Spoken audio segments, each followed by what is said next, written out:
Assalamualaikum warahmatullahi wabarakatuh. Kembali lagi dalam pembelajaran matematika wajib. Kali ini materi kita kelanjutan dari materi yang kemarin. Jadi ini pertemuan kedua. Kita akan membahas tentang operasi hitung pada matriks, determinan matriks, dan inverse matriks. Karena materi ini cukup banyak, jadi saya harap untuk mendengarkan dengan baik dan memperhatikan. Kalau perlu bisa kalian catat di buku kalian masing-masing. Baik, yang pertama, operasi hitung pasti erat kaitannya dengan penjumlahan, pengurangan, perkalian, pembagian, dan sebagainya. Namun dalam matriks, operasi hitung akan kita bagi atau hanya bisa dilakukan penjumlahan, pengurangan, dan perkalian. Jadi tidak akan ada pembagian matriks dengan matriks seperti itu. Jadi yang ada hanyalah penjumlahan, pengurangan, dan perkalian. Untuk topik yang pertama tentang operasi matriks, kita akan belajar tentang penjumlahan dan pengurangan matriks. Di sini perhatikan, dua buah matriks bisa dijumlahkan atau dikurangkan jika. Jadi setiap penjumlahan dan pengurangan matriks dia harus punya syarat terlebih dahulu. Jadi tidak semua matriks itu bisa dijumlahkan atau bisa dikurangkan. Lalu bagaimana matriks yang bisa dilakukan operasi penjumlahan dan pengurangan?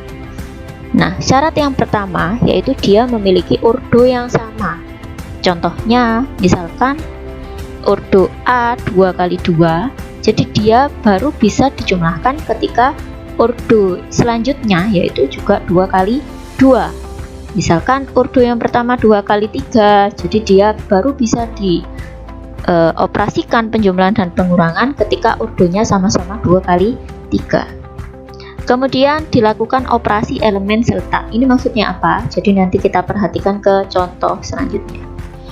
Di sini perhatikan, diketahui beberapa matriks. Jadi ini saya contohkan 3 matriks. Matriks yang pertama adalah matriks ordo 2 kali 2, barisnya sebanyak 2, kolomnya juga sebanyak 2. Berikutnya ini juga matriks 2 kali 2, baris 2, kolom 2.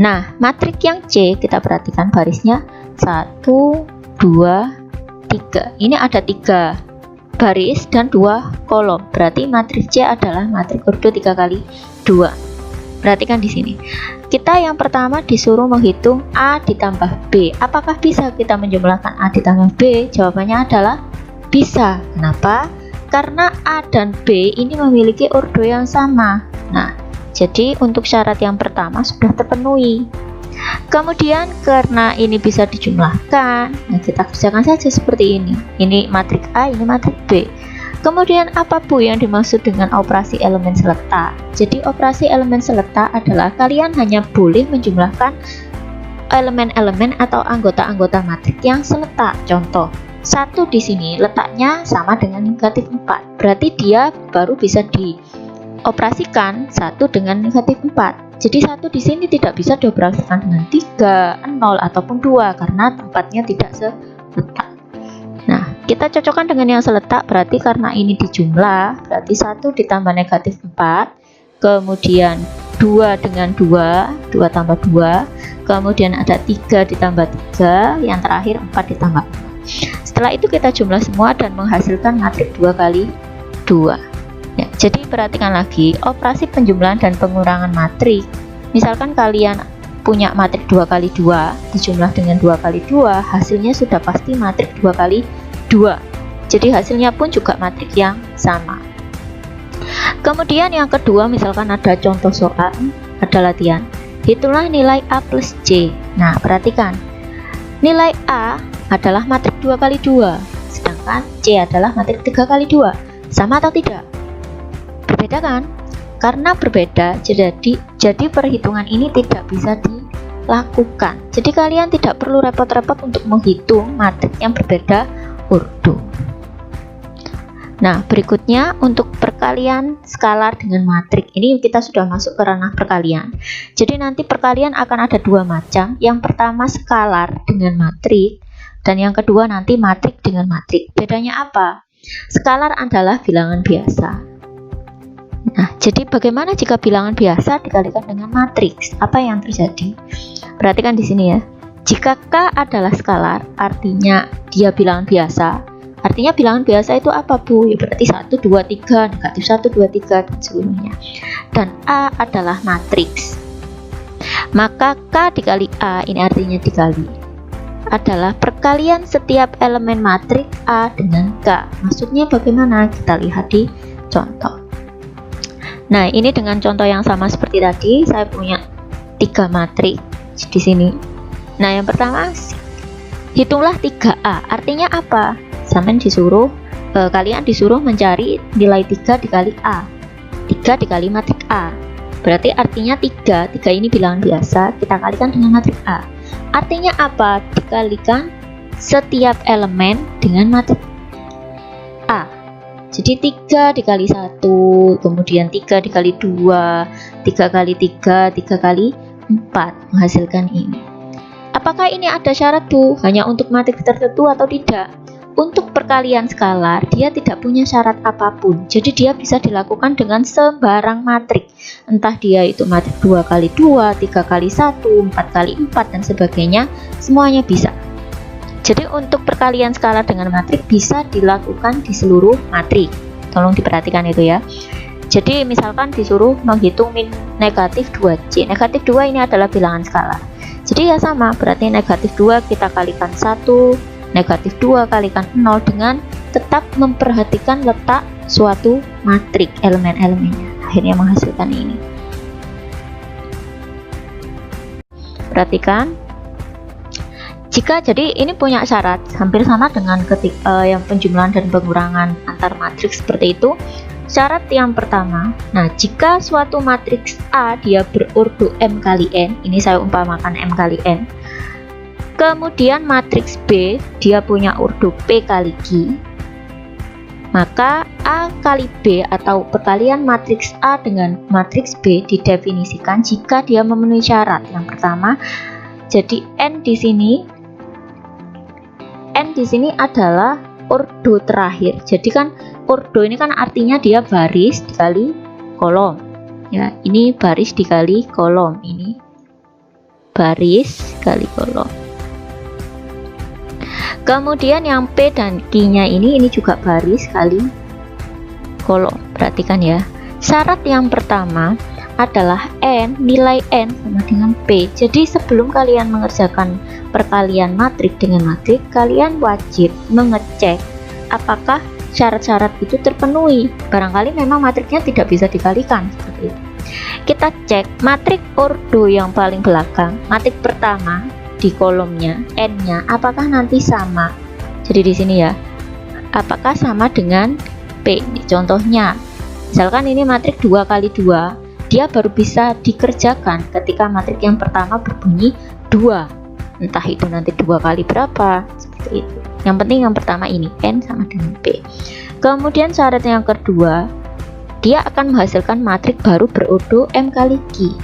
Jadi nanti hasil dari perkalian ini ketika N dan P nilainya sama, dia akan menghasilkan matriks M kali Q. Nah, kemudian yang ketiga, operasi dari baris ini yang penting, dari menuju kolom kemudian dijumlahkan. Jadi perkaliannya adalah selalu diawali dari baris kali kolom. Ini yang perlu kalian perhatikan. Jadi perkalian matriks dengan matriks itu perkalian baris kolom. Setelah baris dikalikan kolom. Baris 1 dikali kolom 1, baris 2 dikali kolom 2. Perhatikan di sini ya, kita analisis dulu. Perhatikan ada beberapa matriks. Matriks yang pertama adalah matriks ordo 2 kali 2. Yang kedua juga 2 kali 2. Kemudian yang ketiga tadi adalah 3, karena ini ada 3 baris dan 2 kolom, berarti 3 kali 2. Nah, yang keempat ini adalah matriks 2 kali 3. Jadi barisnya ada 2, kolomnya ada 3. Perhatikan di sini, matriks A kali B bisa dilakukan karena kita perhatikan matriks A sendiri 2 kali 2 dan B 2 kali 2. Kita cek. Nah, ini di sini sama ternyata. Karena dia sama-sama 2, berarti ini bisa dikalikan dan dia akan menghasilkan ordo 2 kali 2. Ini maaf ya, ini Q sebenarnya. Jadi ini bukan N. Kemudian yang kedua matriks C kali D. Jadi kita perhatikan C dan D. Dia bisa dilakukan. Kenapa? Kita perhatikan. C-nya adalah matriks 3 kali 2 dan D-nya adalah matriks 2 kali 3. Kita cek sekarang. Ini 2 dan yang paling depan juga 2. Karena nilainya sama-sama 2, berarti dia bisa dilakukan. Kalau misalkan ini 3 dan ini 3, dia juga bisa dilakukan asal sama nilainya. Kalau seperti itu, karena dia bisa dilakukan, nanti dia akan menghasilkan matriks yang berordo 3 kali 3. Nah, kemudian sekarang untuk tugas tambahan kalian, coba selidiki apakah matriks A dikalikan D bisa dilakukan. Nanti jawabannya bisa ditaruh di buku. Kemudian berikutnya kita ke contoh soal. Nah, di sini dengan contoh yang sama seperti tadi, kita akan melakukan perkalian A dikali B. Nah, di sini. Karena bisa dilakukan setelah kita analisis dia bisa dilakukan dan dia bisa menghasilkan matriks 2 kali 2. Langkah pertama kalian tulis saja seperti ini. Dan kenapa ini kok saya bisa tahu bahwa hasilnya nanti 2 kali 2? Nah, karena kita sudah melakukan analisis. Jadi, setelah kalian membuat soal seperti ini, ketika mengerjakan, kalian buat dulu matriks hasilnya. Matriks hasilnya adalah, anggap saja ini tadi kosong. Jadi matriks 2 kali 2. Perhatikan ya, cara mengalihkan di sini perhatikan. Ini yang sering kali keliru. Perhatikan, ini adalah baris pertama. Akan kita kalikan dengan kolom pertama di matriks berikutnya. Nah, fokusnya ya, baris pertama, kolom pertama. Ini dulu yang kita lakukan. Kita letakkan di sini. 1 dikali 4. Jadi 1 dikali negatif 4. Paham ya? Dan ditambah, karena kan yang ditambah 2 dikali 3. Ditaruh di sini. Untuk berikutnya, kita lakukan lagi. Misalkan baris pertama dengan kolom ke 2. Berarti sama, berarti 1 dikali 2. Kita taruh di sini. Ditambah 2 dikali 0. Kita taruh di sini. Hati-hati ya, ini karena matriks butuh ketelitian yang penuh. Karena untuk yang baris pertama dan baris kedua untuk yang baris pertama sudah dilakukan, kita akan mengalihkan baris yang kedua. Baris yang kedua sama prosesnya. Berarti untuk baris kedua kita lakukan dengan kolom pertama. Berarti 3 dikali negatif 4 ditambah 4 dikali 3. Kemudian untuk mengisi yang ini, berarti baris yang kedua dikalikan kolom kedua. Akhirnya kalau sudah selesai, kita bisa menjumlahkan. Di sini 1 kali negatif 4, negatif 4. Ini ya. Kemudian 2 kali 3-nya 6. Dan seterusnya. Jadi ini ada 1 kali 2-nya juga 2. 2 kali 0-nya juga 0. Kemudian setelah itu kita jumlah seperti biasa. Negatif 4 tambah 6, 2. 2 tambah 0, 2. Ini 0, 6. Nah, ini merupakan hasil perkalian antara matriks A dengan matriks B. Kemudian kita ke yang berikutnya. Ini sudah matriks C kali D. Nah, ini kan agak banyak.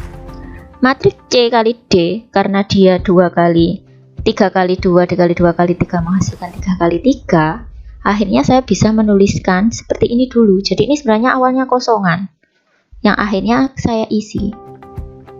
Nah, ini adalah matriks 3 kali 3. Jadi intinya sama, baris pertama kalikan dengan kolom pertama, dia akan berada di tempat ini. Kemudian masih di baris pertama, jadi kita fokusnya di sini. Nah, ini adalah letak baris pertama kolom kedua. Berarti ya kita kalikan baris pertama dengan kolom kedua, kita taruh di sini. Ini adalah letak baris pertama, karena dia masih di baris pertama kolom ke-3. Jadi kita kalikan baris pertama dengan kolom ke-3. Begitu selanjutnya. Berarti di sini adalah baris kedua kolom pertama. Berarti kita kalikan baris kedua kolom pertama dengan ini. Kemudian yang letaknya di tengah-tengah ini adalah baris kedua kolom kedua. Berarti kita sesuaikan saja. Ini ada baris kedua dan kita cari yang sebelah sini kolom kedua. Jadi intinya perkalian A dengan B, ketika yang di depan A, makanya saya tadi bilang untuk perkalian matriks dengan matriks kita fokus baris kali kolom. Jadi matriks yang pertama kita fokusnya baris seperti ini. Ada matriks C dan D. Untuk yang matriks C kita fokusnya ke baris. Nah, untuk matriks yang D-nya kita fokus ke kolom. Jadi nanti tidak akan ada baris dikali baris.